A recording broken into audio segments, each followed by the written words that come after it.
Existe una teoría según la cual extraterrestres contribuyeron a la evolución tecnológica humana. En realidad, las cosas no sucedieron exactamente así.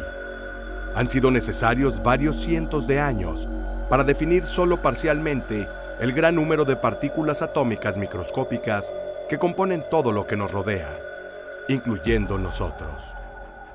Estos descubrimientos solo se usaron más tarde para la construcción de nueva maquinaria y equipos de alto rendimiento y tecnológicamente avanzados. Sin embargo, podría ser que algunos extraterrestres intenten defender nuestro planeta, pero de nosotros mismos. Además, las visitas de estas entidades del espacio exterior parecerían directamente proporcionales a la primera prueba de Trinity, que tuvo lugar el 16 de julio de 1945 en Nuevo México, y las posteriores 2058 pruebas nucleares realizadas en todo el mundo. Solo con el entrelazamiento de una historia compleja es posible ver vínculos entre el fin de la Segunda Guerra Mundial y el comienzo de la ufología moderna, pero sobre todo entre el mundo de la ciencia y el poder político.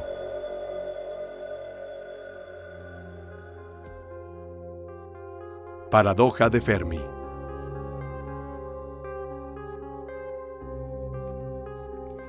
A lo largo de unos 300 años, nuestra realidad ha experimentado cambios a un ritmo muy elevado. Átomos, reconocidos por John Dalton en 1803, como constituyentes fundamentales de las moléculas de toda la materia. 66 años después, fueron catalogados en la tabla periódica de los elementos según sus propiedades químicas, iniciándose el estudio de la estructura de los elementos.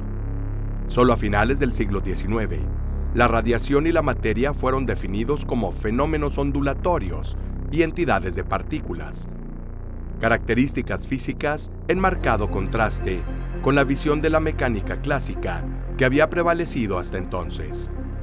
La mecánica cuántica, junto con la teoría de la relatividad, se convirtió así en el hito de la física clásica que condujo al nacimiento de la física moderna. ¿Pero qué es exactamente la mecánica cuántica? Es una teoría física que describe el comportamiento de las partículas subatómicas, como electrones, fotones y sistemas en general a nivel microscópico. Su progresivo estudio provocó cambios muy profundos en la concepción de la realidad. Por ejemplo, el entrelazamiento cuántico formulado por un grupo de físicos teóricos, entre ellos Einstein, Podolsky y Rosen, y denominada la paradoja EPR, describe una situación hipotética en la que dos partículas poseen propiedades capaces de permanecer conectadas entre sí, incluso a distancias muy grandes entre sí. Por ejemplo, si dos fotones se entrelazan, sus propiedades cuánticas, como la polarización, el spin o la posición, permanecen interconectadas. Incluso si estos fotones fueran separados y puestos a distancias muy grandes entre sí, cualquier cambio realizado en el estado de uno afectará instantáneamente al otro.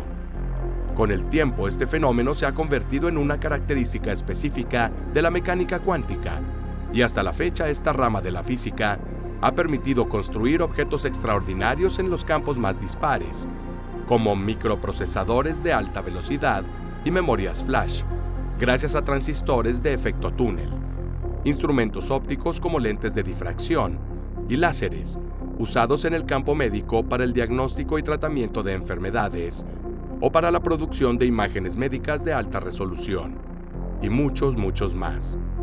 También se podría decir que desde la Revolución Industrial, la mayor parte de la tecnología construida con la física clásica y producida en el espacio de unos 300 años, se ha vuelto semi-obsoleta o totalmente superada gracias a la mecánica cuántica.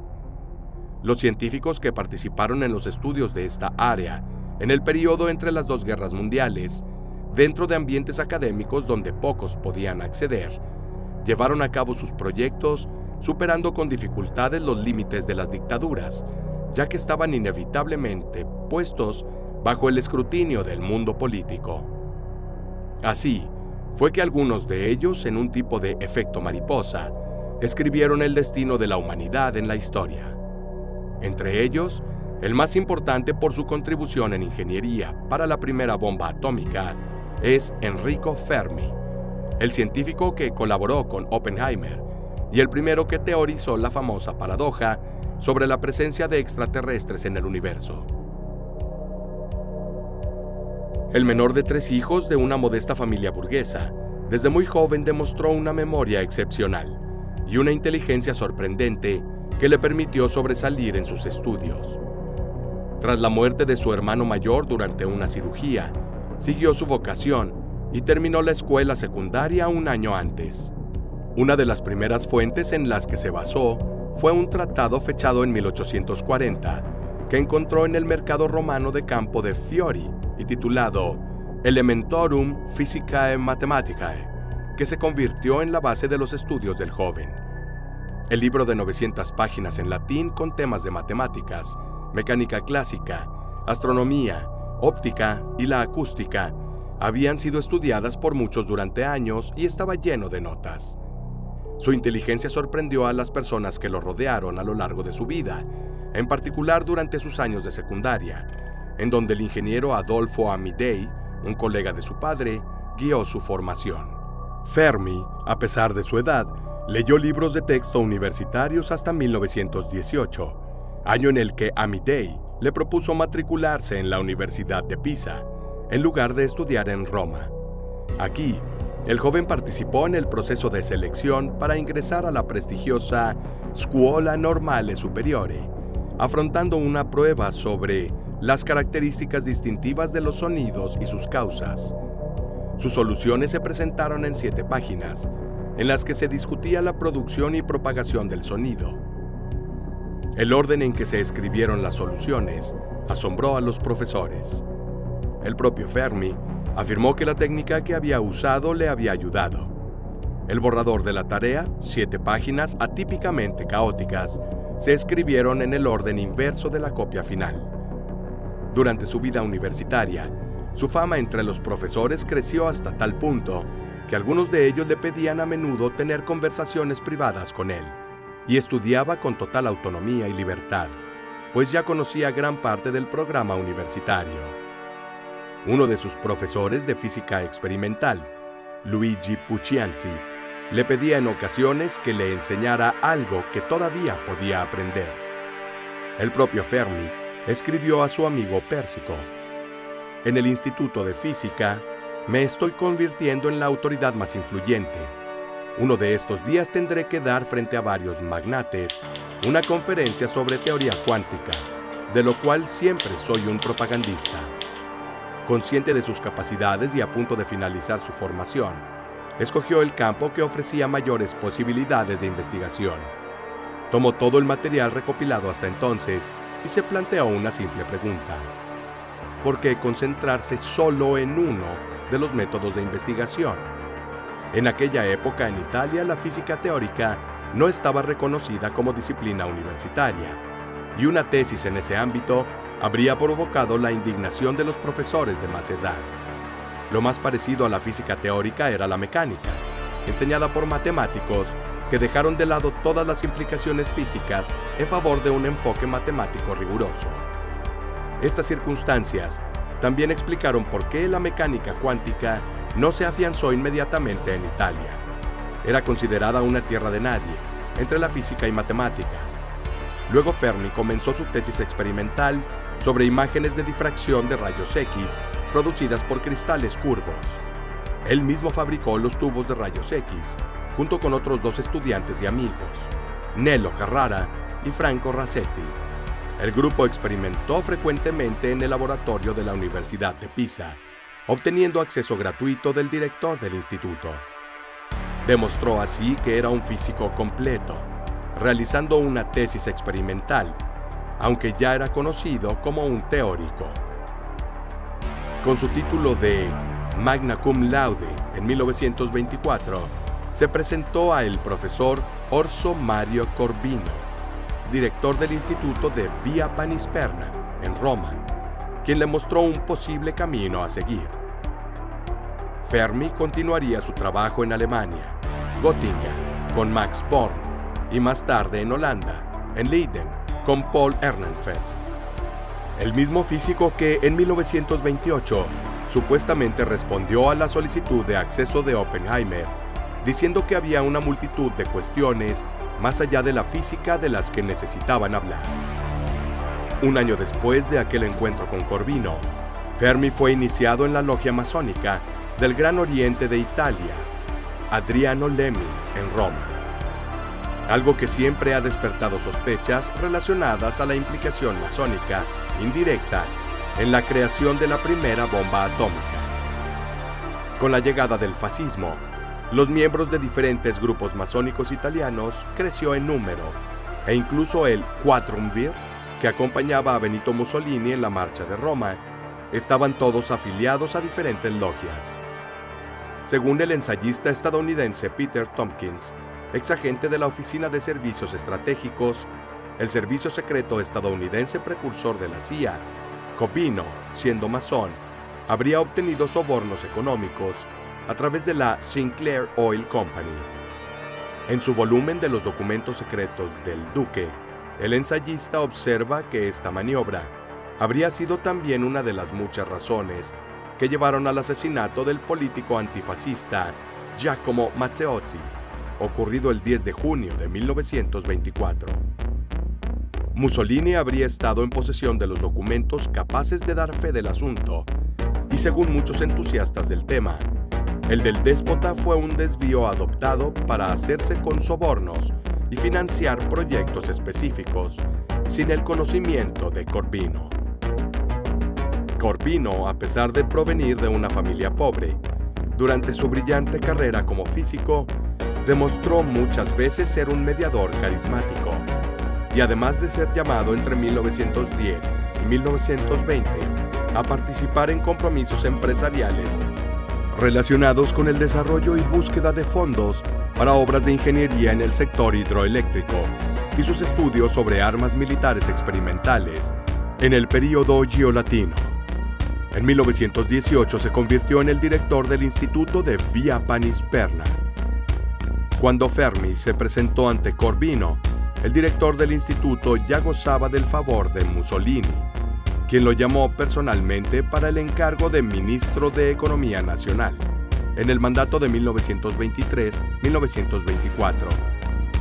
Aunque Corvino nunca se había alistado en el partido fascista, Mussolini probablemente vio en él a alguien capaz de atraer, gracias a su fama, a diferentes y posibles partidarios del régimen. El papel de director del instituto se volvió así económica y logísticamente fundamental para el progreso de su investigación. Organizó importantes eventos a los que asistieron personajes científicos muy famosos. Para conseguir fondos de investigación, a pesar de la pobreza y la desesperación que se esparcía por todo el país, jugando un papel importante que no recibe el mérito que merece.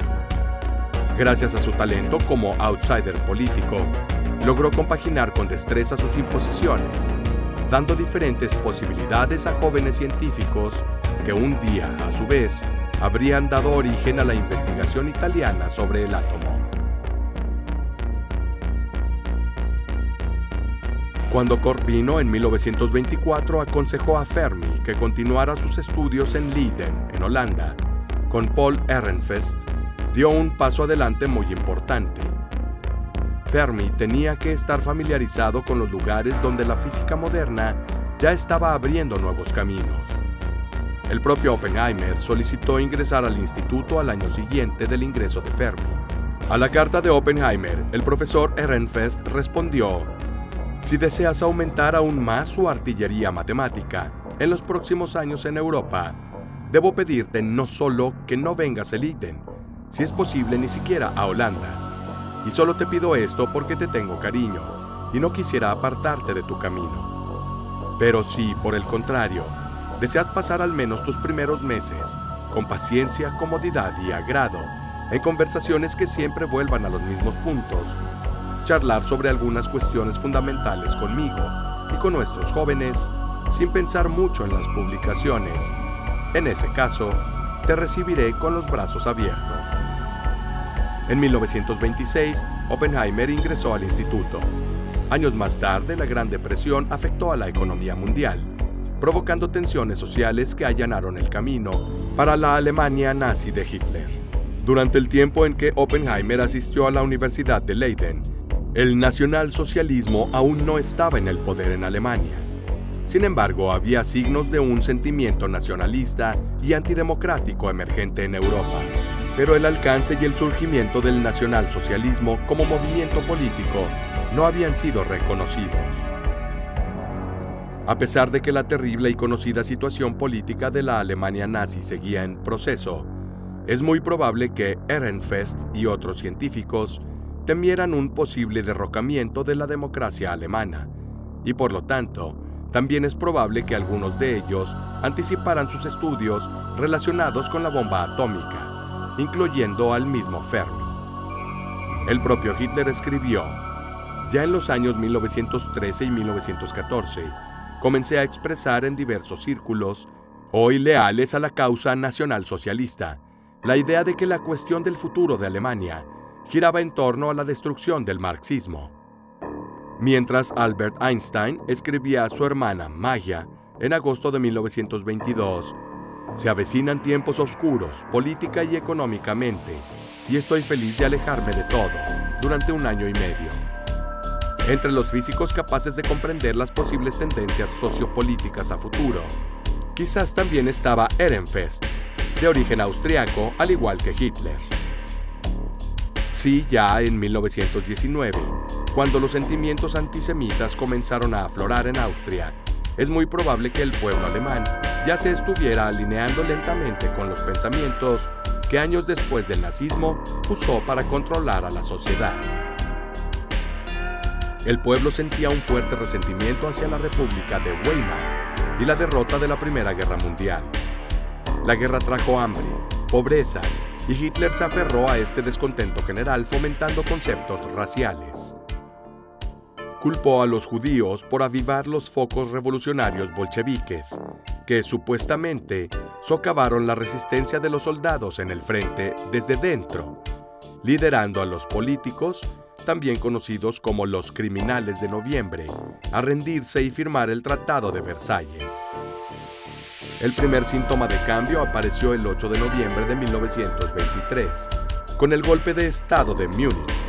Los nazis se trasladaron de una cervecería al Ministerio de Guerra de Baviera, con la intención de derrocar al gobierno separatista de derecha de Baviera, y desde allí marchar hacia Berlín, emulando la marcha de Roma de Mussolini. Hitler, en aquella ocasión, contó con la ayuda de excombatientes desilusionados por la República de Weimar, quienes eran miembros de las organizaciones paramilitares de los Freikorps. El golpe fracasó y Hitler fue juzgado por alta traición. Sin embargo, aprovechó el juicio para difundir su mensaje por toda Alemania.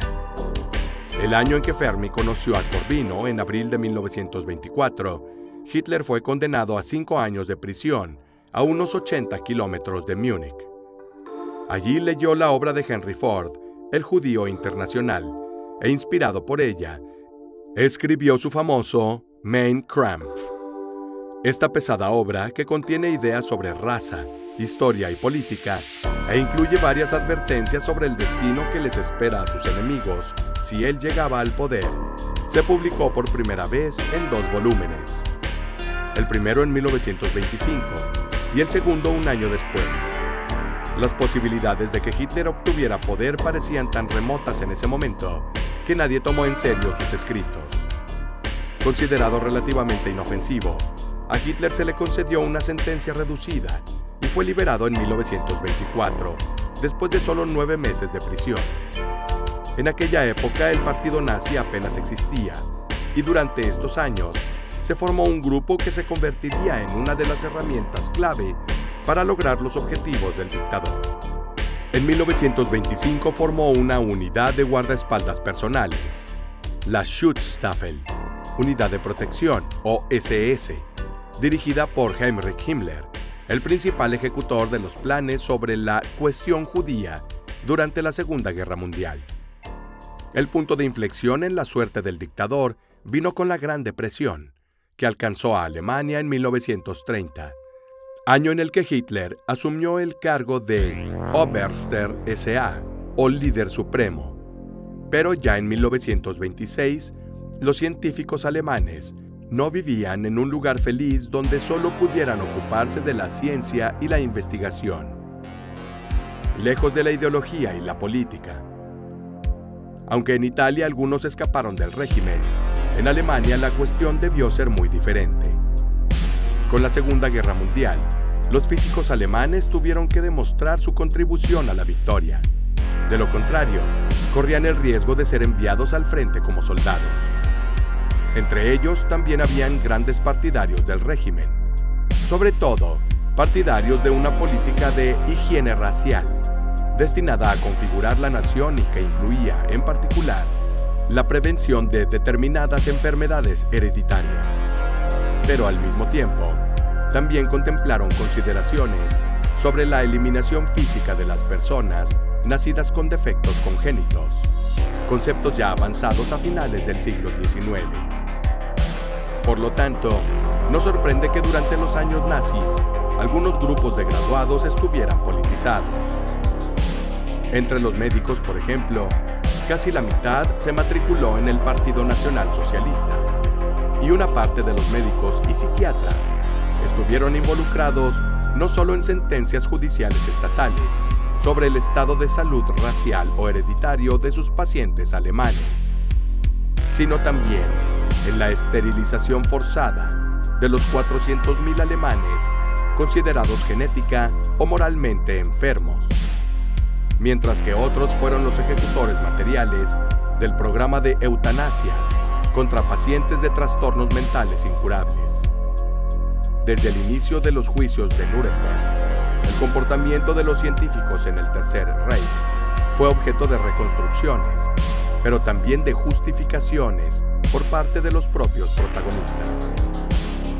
La acusación del Tribunal Militar Internacional argumentó que algunos de los científicos eran verdugos voluntarios al servicio del régimen nazi. Y cuando todos los judíos o científicos políticamente democráticos y o liberales fueron expulsados de sus trabajos, no se levantó ninguna protesta. Algunos emigraron al extranjero para no contribuir al éxito del régimen, aunque la mayoría de los investigadores no siguieron órdenes, sino que trabajaron a toda velocidad y con compromiso personal para resolver problemas relacionados con la ciencia.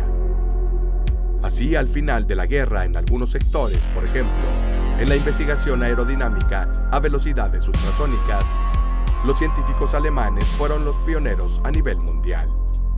Después del descubrimiento de la fisión atómica en 1939, se apresuraron a desarrollar posibles usos técnicos para este nuevo descubrimiento, incluidos los dispositivos nucleares, y hacia el final de la guerra uno de los equipos, el del laboratorio militar de Gotha, incluso logró desarrollar y probar una bomba nuclear. Pero la bomba alemana no se acercó al poder de Hiroshima, y el programa nuclear nazi falló. Solo gracias a Fermi y Oppenheimer fue posible la construcción de la bomba atómica.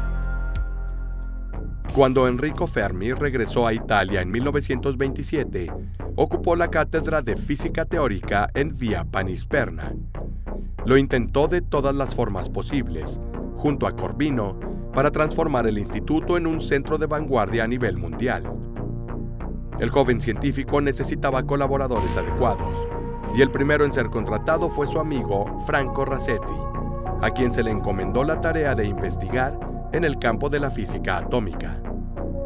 Corvino más tarde, durante una lección en la Facultad de Ingeniería, anunció la disponibilidad de algunas plazas en la escuela, y entre 1927 y 1928, Emilio Segre, Edoardo Amaldi y Ettore Majorana se unieron al grupo de investigación. Fermi había obtenido, gracias al apoyo de Corvino, su propia escuela formada por estudiantes muy jóvenes, donde a través de la informalidad, a menudo en seminarios improvisados, les enseñó los secretos de la física moderna. El grupo Panisperna continuó su trabajo hasta 1935, cuando se dispersó parcialmente para cuidar otras escuelas o escapar de la guerra. Rasetti dijo de ese periodo: la actividad de los años entre 1927 y 1931 se desarrolló casi exclusivamente en el campo de la espectroscopía atómica y molecular, además porque conocíamos bien la técnica y disponíamos de los instrumentos adecuados. Fermi participó en los experimentos y en la interpretación teórica de los resultados. No era, ni nunca fue, un experimentador refinado en técnicas de precisión, pero tenía una intuición muy aguda de qué experimentos eran cruciales para resolver un problema y fue directo al objetivo, sin importarle detalles no esenciales. Del mismo modo, en teoría, se valía de cualquier medio que le condujera directo al resultado, haciendo uso de su dominio de los medios analíticos, si el caso lo requería, recurriendo en caso contrario a cálculos numéricos, haciendo caso omiso de la elegancia matemática. En 1929, Fermi y Rasetti comprendieron que su investigación en espectroscopía estaba a punto de terminar. El nuevo objetivo del grupo pasó entonces a ser el estudio de núcleos atómicos, y el 29 de marzo del mismo año, Fermi fue nominado por Mussolini como miembro de la Real Academia de Italia, convirtiéndose en miembro del partido fascista. Gracias a este importante paso, el científico intentó conseguir fondos para su instituto, que procedía de fondos del Consejo Nacional, con un valor medio de 10 veces superior al de otros institutos. Junto con Rasetti y Corvino, Fermi se aseguró de que los fondos se distribuyeran bien, concentrándolos en el estudio de la física nuclear y los rayos cósmicos. Cuando centró su investigación en el núcleo atómico, ya se sabía que la mayoría de los núcleos existentes eran de naturaleza estable, mientras que otros radioactivos, y su tarea ahora era estudiar las fuerzas que mantienen unido el núcleo y comprender el mecanismo vinculado a la emisión de partículas radiactivas. Para comprender lo que faltaba en sus investigaciones, en 1931, Corvino y Fermi organizaron una conferencia internacional sobre física nuclear. Gracias a la Accademia d'Italia y al Consejo Nacional de Investigación, del que Fermi era secretario del Comité de Física, el congreso se financió con 200.000 liras, una enorme suma para la época. En el evento, que se inauguró con un discurso de Mussolini y al que asistieron los más grandes científicos mundiales, Fermi pidió expresamente presentar no solo los problemas ya resueltos, sino sobre todo los no resueltos, convirtiéndose así en un catalizador de ideas en el que se centraron en cuestiones teóricas y experimentales aún abiertas. El Congreso finalizó con las siguientes palabras de Corvino: "Creo que la tendencia futura de la física nuclear estaría influenciada por esta comunión de partícipes, cuyos profundos resultados quizás se verán en todos los trabajos que madurarán en este campo durante varios años". Y este era el objetivo principal que tenían en mente los promotores de la conferencia, me incluyo. Su profecía se hizo realidad y Fermi, 3 años después, escribió la teoría de desintegración beta, que describe el mecanismo relacionado a la desintegración radiactiva del núcleo atómico. Esta teoría le valió el Premio Nobel de Física. El grupo de Fermi comenzó a trabajar intensamente en la radiactividad artificial, cuando Irene Curie y su marido Frédéric Joliot la descubrieron en enero de 1934. De regreso a su laboratorio en otoño del mismo año, Fermi y Rasetti comenzaron a construir los instrumentos necesarios para estudiar la radiactividad, y contrariamente a lo que hicieron Curie y Joliot, decidieron bombardear los núcleos objetivo con neutrones, cargas neutras, en lugar de partículas alfa, cargas positivas. Usando neutrones de radón y berilio como fuentes, Fermi bombardeó los elementos de la tabla periódica de forma sistemática, y solo cuando llegó al flúor y al aluminio, su contador Geiger finalmente dio sus primeros resultados. Fermi trabajó intensamente en la nueva investigación y, dada la necesidad de conocimientos químicos, decidió contratar a un experto en radioquímica, Oscar D'Agostino. El trabajo avanzó rápidamente y los resultados se enviaron y se publicaron de inmediato. En poco tiempo, el grupo irradió unos 60 elementos con neutrones y al menos 40 fueron identificados como nuevos elementos radiactivos. En la fase de clasificación de las reacciones, el grupo se dio cuenta de que los neutrones daban lugar a la formación de nuevos núcleos radioactivos en prácticamente todos los elementos, sin importar su número atómico. Estos resultados le dieron la vuelta al mundo y su descubrimiento fue confirmado por los principales físicos de la época. En la segunda mitad de 1934, el grupo decidió pasar de un estudio cualitativo de las propiedades radiactivas de los materiales a uno cuantitativo. El estudio encargado por Fermi a Amaldi y Bruno Pontecorvo, que se había unido recientemente, tenía como objetivo principal el de obtener resultados fácilmente reproducibles, pero los científicos tropezaron con enormes dificultades. Las propiedades de los distintos metales parecían depender de los materiales sobre los que se colocaron, la fuente de neutrones y la muestra irradiada. En la mañana del 20 de octubre de 1934, todo estaba listo para un experimento sistemático.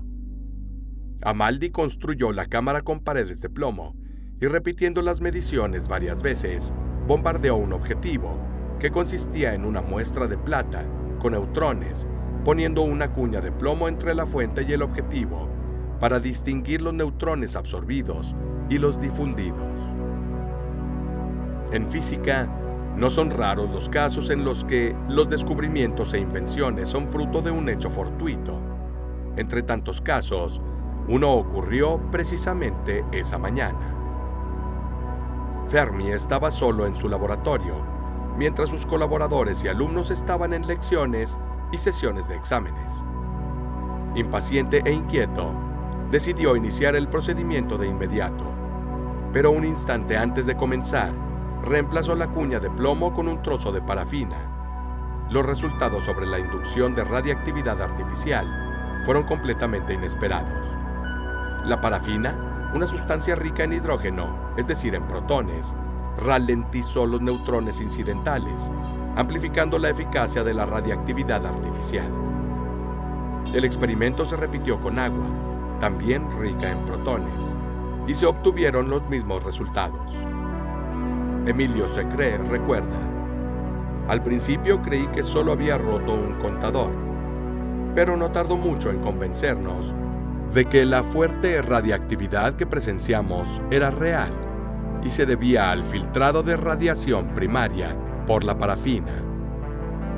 Nos fuimos a casa a dormir una siesta, todavía sorprendidos y confundidos por las observaciones de la mañana. Cuando regresamos, Fermi ya había formulado una hipótesis para explicar la acción de la parafina. Fermi definió los neutrones lentos.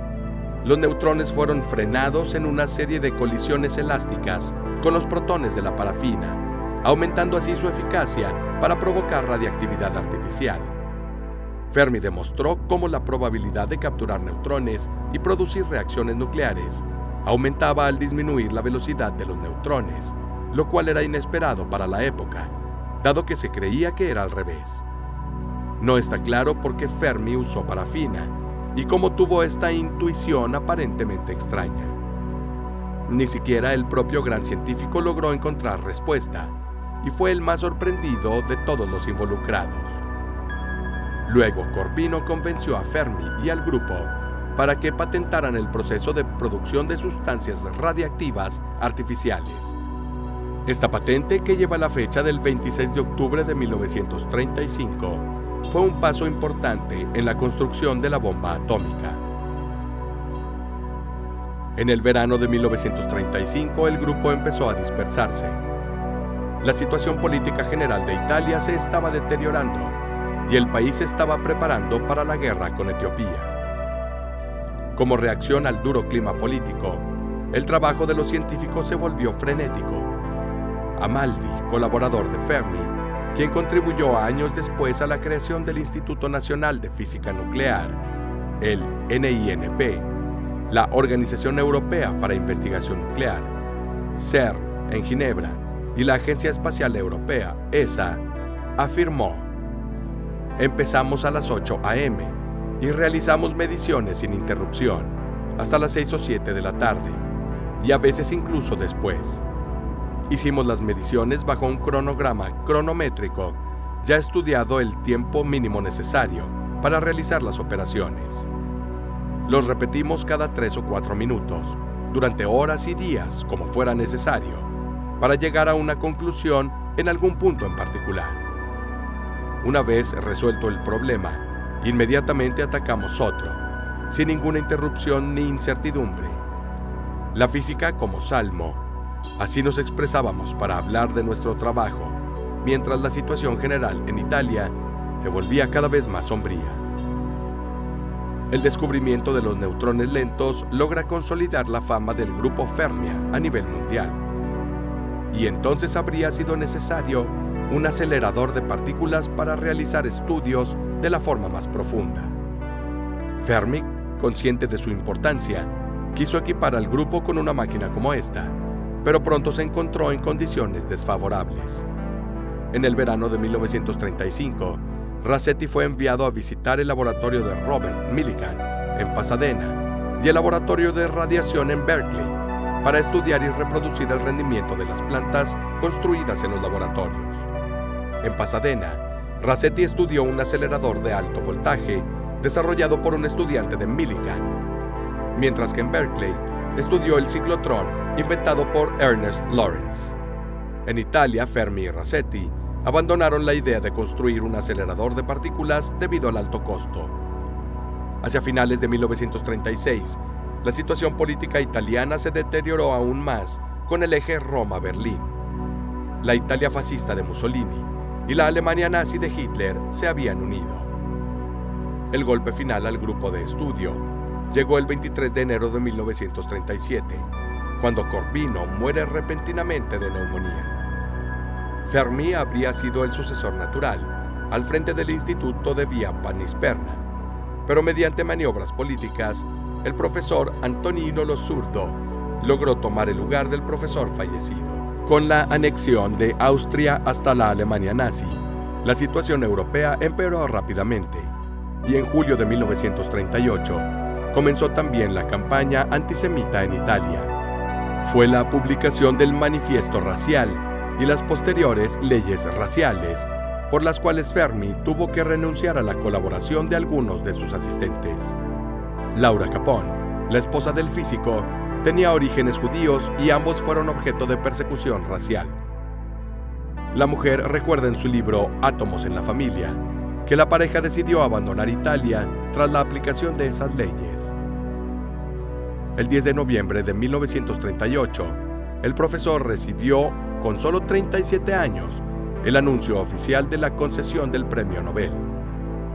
Fermi decidió que tras recibir el premio en Estocolmo, navegaría con su familia a Estados Unidos, y a partir de ese momento, solo regresaría a Italia unas cuantas veces más. La Universidad de Columbia en Nueva York lo había invitado a una serie de conferencias, y el 25 de enero del mismo año formó parte de un equipo experimental en el sótano de la universidad, en donde se realizó el primer experimento de fisión nuclear en Estados Unidos. En un discurso dado en 1954, al final de su mandato, como presidente de la Sociedad Americana de Física, Fermi relató el inicio del proyecto. Recuerdo muy vívidamente el primer mes, enero de 1939. En ese periodo, Niels Bohr daba una conferencia en la Universidad de Princeton, y recuerdo que una tarde, Willis Lamb regresó muy emocionado. Dijo que Bohr había filtrado una gran noticia. La gran noticia que se había filtrado fue el descubrimiento de la fisión, por lo menos las líneas generales de su interpretación. Luego, algo más tarde ese mismo mes, hubo una reunión en Washington, en donde se discutió por primera vez la posible importancia del fenómeno de la fisión como una posible fuente de energía nuclear. Después de la famosa carta de Albert Einstein en 1939 al presidente Roosevelt, escrita por Leo Szilard, en la que ante la amenaza planteada por el régimen nazi, se destacó la posibilidad de construir una bomba atómica, la Marina estableció un fondo de $6.000 para la Universidad de Columbia, fondo que luego se incrementó para el proyecto Manhattan. Después de mudarse a Chicago, Fermi inició la construcción del primer reactor nuclear, el Chicago Pile 1. Fue Fermi quien resolvió el primer gran obstáculo científico del proyecto Manhattan. El 2 de diciembre de 1942, a las 2:20 p.m. hora local, cuando bajo las gradas del estadio en el campus de la Universidad de Chicago, el grupo que dirigió dio origen a la primera reacción nuclear en cadena autosostenida, iniciada en el CP-1, creando lo que todos consideran el inicio de la era nuclear. Un mensaje codificado. El navegante italiano ya aterrizó en el Nuevo Mundo. Fue enviado por el general Groves al presidente Roosevelt para informar que el experimento había sido un éxito. Después de la rendición de Alemania el 8 de mayo de 1945, las dudas de los científicos del proyecto Manhattan crecieron en intensidad. En Chicago, en los días siguientes al fin de la guerra en Europa, Arthur Compton nombró un comité para tratar la cuestión del uso de la bomba. Estaba formado por varios científicos del laboratorio metalúrgico, entre ellos el propio Szilard, y presidido por James Frank, un físico alemán que emigró a Estados Unidos para escapar de la persecución antisemita. En junio de 1945, el informe final, conocido como el Informe Frank, aunque redactado en mayor parte por Szilard, fue entregado al ministro de Guerra, Henry Stimson, para que lo remitiera al presidente Truman. El informe desaconsejaba el uso de la bomba atómica contra Japón y se proponía una demostración incruenta de la nueva arma. Al no recibir respuesta, Szilard decidió escribir una petición al presidente Truman, que hizo circular entre los científicos del laboratorio metalúrgico, recolectando 53 firmas. Envió copias al Oak Ridge, al laboratorio en Los Álamos, con una carta de presentación en la que decía: por más limitada la posibilidad de que nuestra petición afecte el curso de los eventos, personalmente creo que sería importante si un gran número de científicos que han trabajado en este campo hablaran públicamente, con claridad y confianza, sobre la oposición moral al uso de estas bombas en la fase actual de la guerra. Pero en Los Álamos, la petición de Szilard no circuló. Aunque enviada por canales institucionales, la petición nunca llegó a Truman, porque la cuestión del uso de la bomba ya había sido abordada y resuelta por las autoridades competentes. La decisión también fue tomada al más alto nivel político por Fermi y otros líderes científicos, poco después de la rendición alemana. Truman había creado una comisión especial, conocida como el Comité Interino, para abordar la cuestión del posible uso de la bomba, y en el que participaron los científicos más importantes del proyecto Manhattan, entre ellos Vannevar Bush, un hombre cuyo nombre apareció años después en la lista del Majestic 12.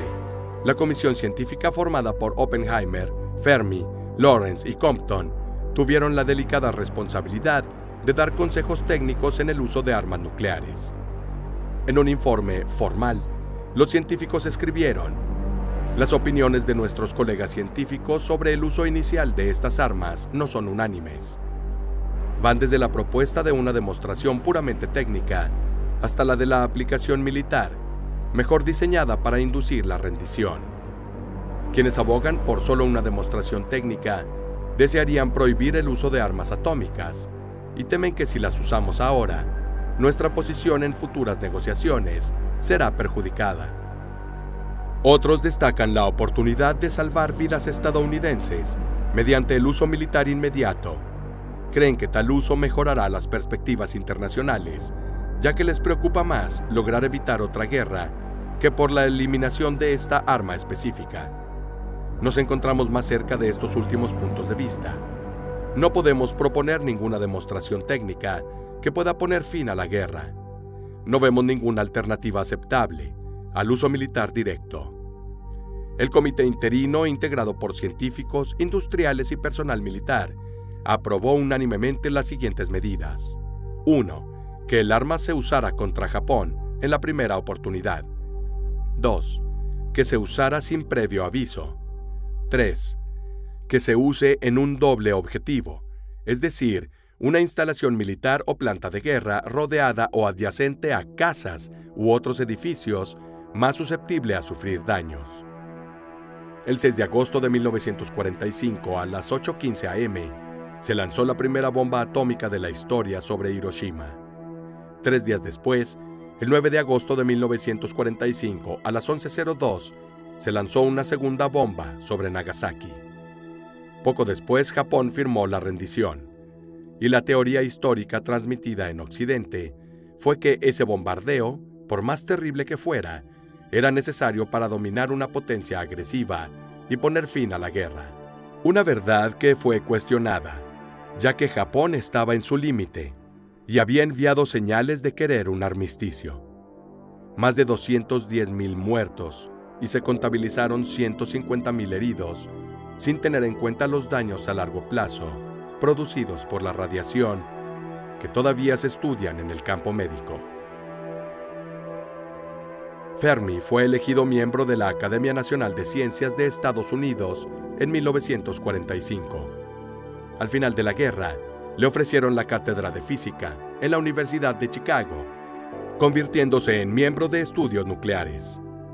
El proyecto Manhattan fue reemplazado por la Comisión de Energía Atómica, la AEC, el 1 de enero de 1947, y Fermi sirvió en el Comité Asesor General, presidido por Robert Oppenheimer.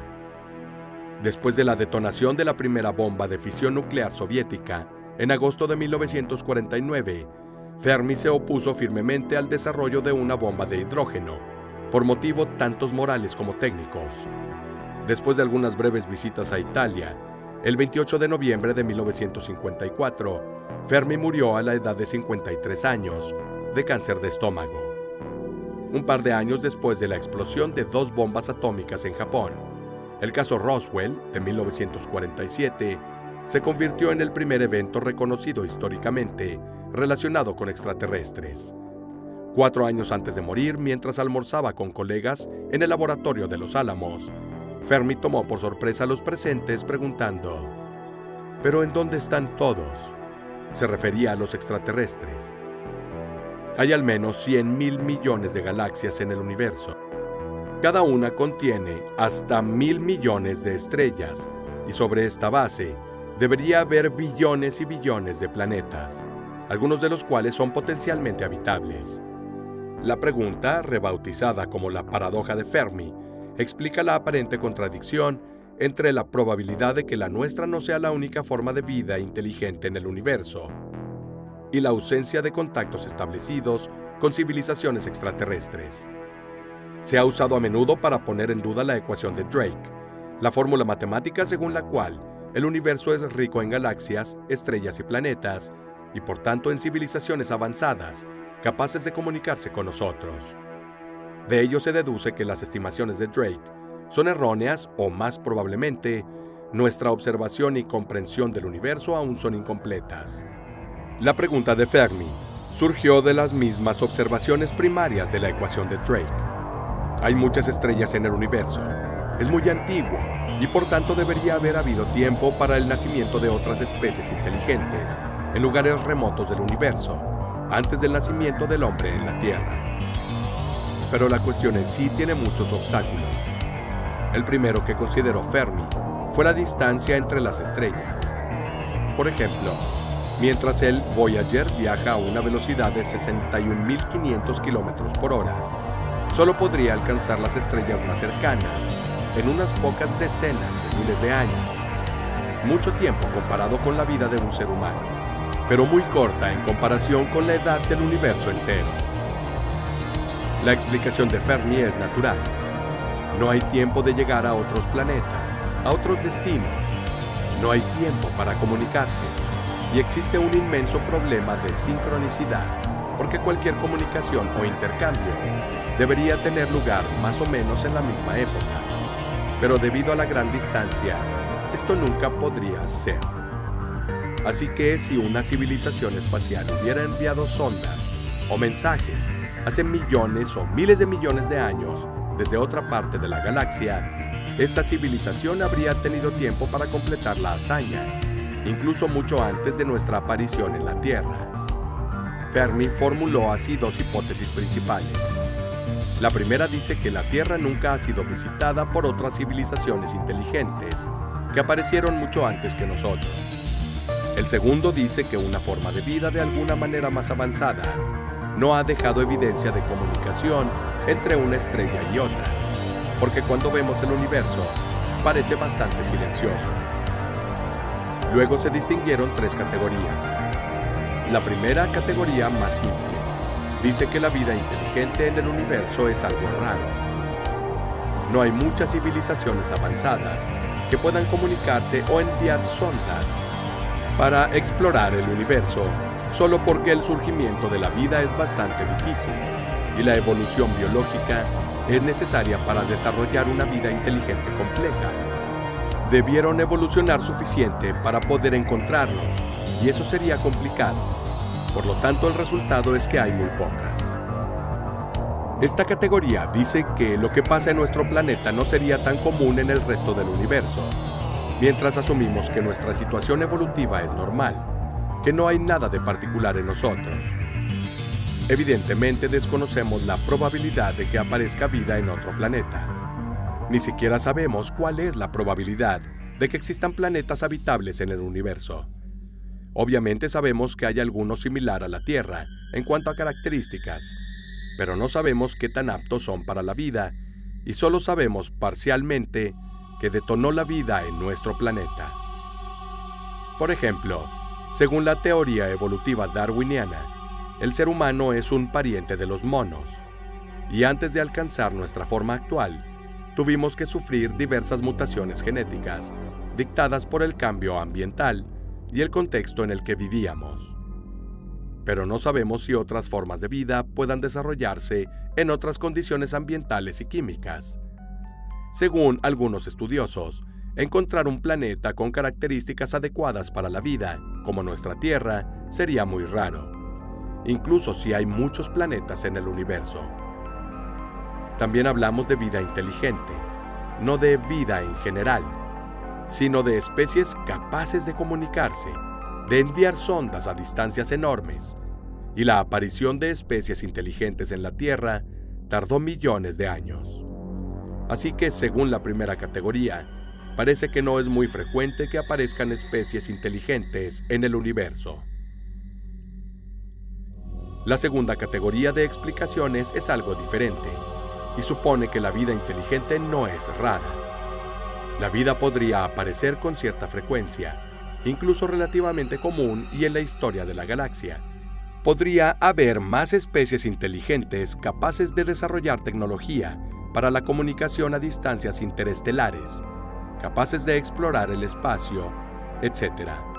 Pero todas estas especies no tendrían una gran esperanza de vida. En otras palabras, en esta categoría siempre hay algún fenómeno natural, en donde fuerzas en conflicto conducen a la extinción de especies inteligentes, o incluso alguna forma de autodestrucción, por lo que la especie, una vez que alcanza un determinado desarrollo, termina colapsando sobre sí misma y desaparece. También hay otra visión, que siempre forma parte de esta categoría, pero que es diferente. Es decir, no es que no duren mucho porque se extinguen o porque se autodestruyan, sino que no duran tanto porque se transforman en otra cosa y ya no sienten que la comunicación sea necesaria. La tercera categoría, en cambio, dice que estas formas extraterrestres existen y que también hay muchas, pero o no quieren ser vistas, o no son fácilmente observables, o han estado aquí, pero no han dejado rastro. Y son todas esas explicaciones famosas de las que se habla en la ciencia ficción, como en la teoría de que las especies inteligentes se esconden en las sombras porque tienen miedo de ser descubiertas, de ser atacadas por otras formas más avanzadas. Sin embargo, el problema con esta categoría de explicaciones es que a menudo no son ni científicas ni útiles. No se pueden probar ni refutar, lo que va en contra de uno de los principios fundamentales del desarrollo de una hipótesis científica. Por tanto, no podemos determinar si estas explicaciones son más o menos falsas. Si bien es interesante considerarlas, debemos tratarlas como hipótesis, no comprobables, y fuera del ámbito de la ciencia convencional. Así que en realidad, todos estos tipos de explicaciones siguen siendo parciales y no explican realmente cómo son las cosas, y nos dicen que no somos capaces de encontrar una respuesta. Hay muchas condiciones que deben cumplirse para que todo salga bien. Además, si esto sucede, hay que afrontar muchas dificultades y superar obstáculos para lograr ver el resto del universo. Por otra parte, el grado de desarrollo tecnológico necesario para embarcarse en un viaje como la colonización de la galaxia o incluso la simple exploración interestelar debe ser necesariamente muy avanzado. Nosotros apenas estamos comenzando y nos queda un largo camino por recorrer antes de pensar que podemos llegar a otras estrellas o galaxias. Nuestro cuerpo a nivel biológico no está hecho para sobrevivir mucho tiempo en el universo. Por ejemplo, al permanecer mucho tiempo en una nave espacial, la exposición a los rayos cósmicos podría causar serios problemas de salud e incluso la muerte en poco tiempo, si esta energía no se protege adecuadamente. Los rayos cósmicos están formados por partículas altamente energéticas, provenientes del espacio, como rayos gamma, y la exposición prolongada a estos rayos puede dañar las células, afectando el buen funcionamiento de órganos vitales y provocando enfermedades, como el cáncer. Sin embargo, cualquier respuesta a la pregunta que plantea la paradoja surgirá de un equilibrio entre cuán común es la vida inteligente en el universo y cuán común es su ciclo biológico. Estos factores siguen siendo importantes, ya que si la vida inteligente es tan rara, podríamos estar solos en el universo, y los avistamientos que ocurren en todas partes del mundo podrían tener una naturaleza muy diferente a la que creemos. Respecto a las teorías relacionadas con la creación, también hubo otro hombre que subrayó una visión, determinada por el continuo cambio del universo, y para tratar de poner en duda a Einstein, si hubiera considerado el poder de la fuerza electromagnética presente en el espacio en su teoría de la relatividad, obteniendo una rotunda y firme respuesta del propio Einstein. Immanuel Velikovsky fue un médico ruso de origen judío. Se mudó a Estados Unidos en 1939 y conoció a Einstein por casualidad. Cuando Einstein murió en 1955 en su mesita de noche, se encontró uno de los libros de Velikovsky, Mundos en colisión, que nadie hubiera pensado que fuera capaz de atraer la atención de Einstein. Lo cual en cierto sentido es cierto, ya que el libro fue entregado personalmente por Velikovsky días después de su publicación. Velikovsky comenzó a estudiar astrofísica, religión e historia, y con su libro se convirtió en la bête noire de los científicos de todo el mundo, levantando el mayor escándalo que haya involucrado a la comunidad científica desde Galileo y suscitando una gigantesca cruzada por parte de los científicos de Estados Unidos, quienes en 1950 incluso chantajearon revistas y a la editorial del libro para impedir su publicación. Era solo el comienzo de la guerra que la comunidad científica declaró al autor, y en la que entraron en juego numerosas universidades, asociaciones y revistas autorizadas. En su libro ofrece la explicación en términos científicos de algunos de los milagros de la Biblia, y esto ya habría bastado para trastocar el pensamiento común de la época, pero también una increíble reconstrucción histórica de la evolución del sistema solar, y esto no podría ser tolerado por la ciencia oficial.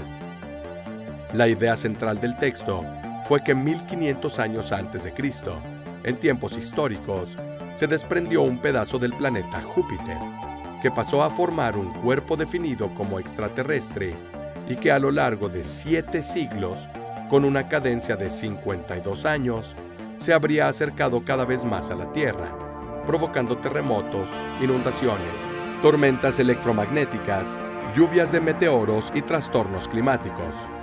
Cataclismos que habrían influido mucho en la cultura y acontecimientos de nuestros antepasados, de los que se encontrarían huellas en los mitos y documentos que nos han transmitido, y que, según el autor, existirían en casi todas las poblaciones del planeta, desde los mayas hasta los chinos, de los polinesios hasta los indios americanos.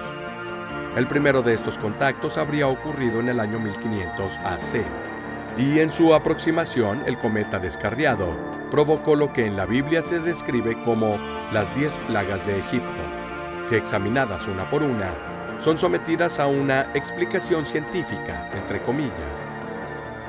Por ejemplo, el mismo cruce a pie del Mar Rojo habría sido posible gracias a la increíble marea provocada por la atracción del cometa cercano. Y en aquella ocasión, la rotación de la Tierra sufrió una desaceleración, lo que provocó una espesa oscuridad en Egipto durante 3 días. Los famosos 3 días de oscuridad de muchas profecías modernas. Después de unos 50 años, el cometa regresó, provocando una nueva desaceleración en la rotación y una oscilación del eje terrestre. El Sol pareció detenerse durante un tiempo estimado de 18 horas, un evento que, en la mente del autor, se configuraría como el famoso milagro de Joshua, quien ordena al Sol detenerse y que se detiene durante un día entero. Estos acercamientos se repitieron casi cada 50 años, sin más consecuencias desastrosas, hasta el 747 AC, año en el que hubo una increíble serie de acontecimientos. La órbita del cometa, quizás debido a una colisión con otro, cambió hasta chocar con Marte, y los planetas se asentaron en sus órbitas actuales. Marte fue empujado hacia la Tierra y se acercó a ella varias veces. La última de ellas en el 687 AC, periodo en el que se trastornaron los movimientos solares y lunares, y con ellos las estaciones y el paso del tiempo. Velikovsky planteó la hipótesis de que fue por esta razón que nuestros antepasados necesitaban muchos y continuos cambios del calendario, hasta que el año se estableció en 365 días, 5 horas, 48 minutos y 46 segundos. Velikovsky fue tildado de novato, pero de vez en cuando algún científico autorizado aportaba pruebas que fundamentaban, al menos en parte, algunas de sus inescrupulosas, pero sugerentes hipótesis, haciéndolas plausibles. La ciencia en los 50 consideraba inaceptable que lo que mantiene los cuerpos en órbita en el sistema solar no fuera necesariamente la gravedad, como lo dijo Newton, sino otra fuerza, electromagnetismo, del cual la gravedad sería solo un aspecto. El propio electromagnetismo pronto se convirtió en tema de largas conversaciones epistolares entre el escritor y el famoso científico. Hasta el día de hoy nadie ha logrado combinar de forma exhaustiva la gravedad y el electromagnetismo mediante la teoría del campo unificado, y solo 2 personas lo han intentado, Einstein y Velikovsky. Albert Einstein, el padre de la teoría de la relatividad, pasó la mayor parte de su vida intentando desarrollar una teoría unificada que combinara gravedad con otras fuerzas fundamentales del universo, sin encontrar una solución completa antes de su muerte. Sin embargo, algunas de las predicciones que hizo Velikovsky, como por ejemplo la alta temperatura en Venus, se hizo realidad. Observaciones y misiones espaciales recientes han logrado revelar que la temperatura de Venus es más alta de lo que se pensaba. En el pasado se creía que Venus tenía una temperatura similar a la de la Tierra, pero gracias a mediciones más precisas, se ha descubierto que la superficie de Venus es muy caliente, alrededor de 462 grados Celsius, 864 grados Fahrenheit, lo que lo haría el planeta rocoso más caliente de nuestro sistema solar. Esto se atribuiría a varios factores, como el intenso efecto invernadero provocado por la densa atmósfera, compuesto principalmente de dióxido de carbono, que atrapa el calor. La atmósfera de Venus también se caracteriza por una densa capa de nubes de ácido sulfúrico, lo que contribuye aún más al aumento de su temperatura. Las nubes de ácido sulfúrico absorberían el calor del Sol manteniéndolo en la atmósfera superior, evitando así que el calor escape al espacio. Las investigaciones para comprender por qué su temperatura sigue en marcha al día de hoy, con el fin de comprender las posibles consecuencias del efecto invernadero en otros planetas y sobre el cambio climático en general. Velikovsky también habló del efecto de la fuerza de gravedad, que une la Luna con la Tierra, las tormentas magnéticas de Júpiter, la teoría de que los cometas se desprenden de otros cuerpos y muchas otras observaciones que solo más tarde fueron confirmadas, incluida la teoría de que las anomalías en la rotación de Venus se deben a su reciente instalación en su órbita. Venus sería el único planeta que gira en dirección opuesta a los demás del sistema solar. La mayoría giran en sentido contrario a las manecillas del reloj, cuando se ven desde el polo norte celeste. Sin embargo, Venus gira lentamente al revés, lo que significa que su Sol sale por el oeste y se pone por el este. Este fenómeno, llamado rotación retrógrada, todavía está siendo estudiada por científicos que intentan comprender las causas. En la práctica, por tanto, Mundos en Colisión parte de la hipótesis de que los acontecimientos de carácter catastrófico descritos en la literatura y en particular en la Biblia son fenómenos que realmente ocurrieron y cuya explicación no puede darse en un contexto puramente terrestre. Hay que atribuirlo a interacciones entre la Tierra y posibles cuerpos extraterrestres. El libro contiene críticas a los escenarios astronómicos tradicionales, en donde prácticamente solo se tiene en cuenta la fuerza de gravedad, a expensas del posible efecto electromagnético entre cuerpos celestes, tanto a gran escala como en encuentros cercanos entre los cuerpos celestes. Muchos años después de Mundos en Colisión, se puede decir que ahora hay una mayor atención académica en el campo de las ciencias naturales, hacia las antiguas tradiciones catastróficas. Esta atención también depende de la posibilidad que ofrecen las herramientas actuales, que antes no estaban disponibles, y son capaces de verificar los efectos de eventos a nivel geológico y biológico, como el análisis de depósitos de polen u otros componentes biológicos en sedimentos lacustres y oceánicos, el análisis de sustancias orgánicas e inorgánicas en glaciares y la dendrocronología, que fecha y estudia el crecimiento anual de los árboles o anillos de los árboles. De estos estudios ha surgido evidencia de variaciones climáticas considerables en los últimos 12.000 años, que ocurrieron tan rápidamente que son difíciles de explicar en términos de procesos terrestres normales. La verificación con el cometa Shoemaker-Levy y la observación directa del impacto de los fragmentos de este cometa sobre Júpiter, por ejemplo, un evento nunca considerado por la astronomía, nos ha hecho más conscientes de que estamos en un entorno, el sistema solar, rico en peligros que se pensaban hace 50 años. Aunque algunas de las observaciones de Velikovsky han encontrado respuestas en el campo astronómico, la teoría de Marte y Venus seguirá siendo inaceptable por muchos astrofísicos. Las cuestiones relativas al electromagnetismo y la fuerza de gravedad, sin embargo, se abre otro dilema más.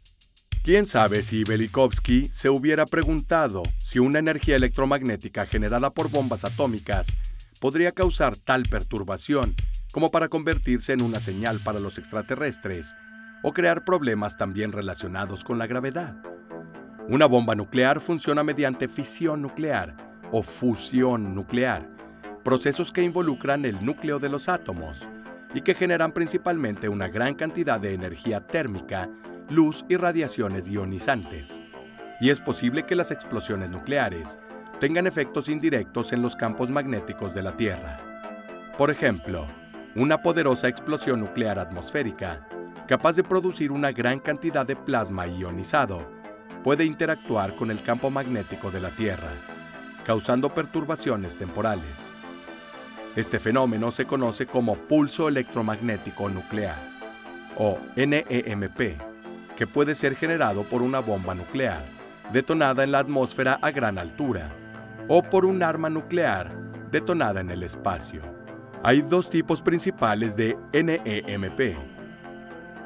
E1 es el primer pulso electromagnético producido inmediatamente después de la explosión nuclear. Es causada principalmente por la interacción directa de los rayos gamma con la atmósfera. Tiene un efecto rápido y puede generar campos eléctricos y magnéticos muy fuertes. Es especialmente dañino para los sistemas electrónicos sensibles y puede causar daños permanentes o temporales a dispositivos electrónicos. E3 es un pulso electromagnético de larga duración que se produce después de una explosión nuclear. Es causado por la interacción de la explosión nuclear con el campo magnético de la Tierra. Tiene una vida útil más larga que el E1 y puede inducir efectos duraderos sobre las corrientes eléctricas en los sistemas eléctricos y de transmisión. Puede causar daños importantes a la infraestructura eléctrica, como redes de suministros de energía y sistemas de comunicación de larga distancia. Es importante subrayar que los impulsos electromagnéticos nucleares son fenómenos complejos y sus características dependen de varios factores, como la altitud de la explosión, la potencia del arma nuclear y condiciones atmosféricas. Las bombas nucleares destinadas a generar NEMP están diseñadas para maximizar el efecto del pulso electromagnético, pero todas las explosiones nucleares, independientemente de su finalidad, pueden generar alguna forma de NEMP. Además, las explosiones nucleares subterráneas o en el océano pueden causar pequeñas variaciones locales en el campo magnético de la Tierra, pero estos efectos suelen ser transitorios y de alcance limitado. En resumen, las explosiones nucleares pueden tener efectos indirectos sobre los campos magnéticos terrestres a través de fenómenos como el pulso electromagnético nuclear, y la radiación puede generar un campo magnético. Estos campos son generados por las oscilaciones de las cargas eléctricas de los átomos o moléculas que emiten radiación tanto ionizante como electromagnético. Esto puede generar un campo magnético por los movimientos de las partículas cargadas que lo componen, y una partícula cargada, como un electrón o un protón, que se mueve por el espacio, genera un campo magnético a su alrededor. Por ejemplo, la radiación ionizante, como los rayos X, los rayos gamma o las partículas cargadas de alta energía, consisten en partículas cargadas que se mueven a gran velocidad. En consecuencia, cuando estas partículas atraviesan un espacio, generan campos magnéticos asociados a sus movimientos, o cuando se acelera un haz de electrones en un tubo de rayos catódicos, se crea un campo magnético alrededor del camino de los electrones. Este principio se usa en dispositivos como televisores antiguos, en donde el campo magnético desvía los electrones para formar la imagen en la pantalla. Además, la radiación electromagnética, como la luz visible o las ondas de radio, está formada por campos eléctricos y campos magnéticos que se propagan por el espacio. Así que enviamos señales muy específicas al universo. ¿Quién sabe si con nuevas investigaciones a futuro el universo responderá? Sin embargo, debemos señalar que los hechos relacionados con el incidente de Roswell ocurrieron aproximadamente 2 años después de la explosión de la segunda bomba atómica. Entonces, si ese accidente ovni de Roswell fue un episodio histórico real, podría ser que los extraterrestres estén menos lejos de nosotros de lo que pensamos, pero sobre todo, que nos están escuchando, dado que estamos enviando estas señales precisas al universo.